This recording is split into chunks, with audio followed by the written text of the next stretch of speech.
Mutton gravy ಮಾಡಲು 1 kg mutton, 2 tea spoon chilli powder, 1.5 tea spoon coriander powder, 1/4 tea spoon yellow powder, 2 tea spoon ginger garlic paste, ಅರ್ಧ cup curd, ಅರ್ಧ cup coriander leave and salt. ಇದನ್ನೆಲ್ಲ ಹಾಕಿ ಚೆನ್ನಾಗಿ ಕೈಯಲ್ಲೇ mix ಮಾಡ್ಕೊಳ್ಳಿ.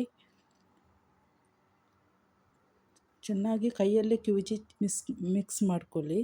ನಂತರ 2 onion slice ಉದ್ದಕ್ಕಾಗಿ cut ಮಾಡಿದ್ದು, 1 ಬಟಾಟೆ, 2 ಟೊಮೆಟೊ, 2 ಚಿಲ್ಲಿ ಕಟ್ ಮಾಡಿ ಇಟ್ಕೊಳ್ಳಿ. ಮತ್ತೊಂದು ಕುಕ್ಕರಿಗೆ ತುಪ್ಪ 2 ಟೀ ಸ್ಪೂನ್ ತುಪ್ಪ ಹಾಕ್ಕೊಂಡು ಗರಂ ಮಸಾಲೆ ಹಾಕ್ಕೊಂಡು ನೀರುಳ್ಳಿನ ಚೆನ್ನಾಗಿ ಫ್ರೈ ಮಾಡ್ಕೊಳ್ಳಿ.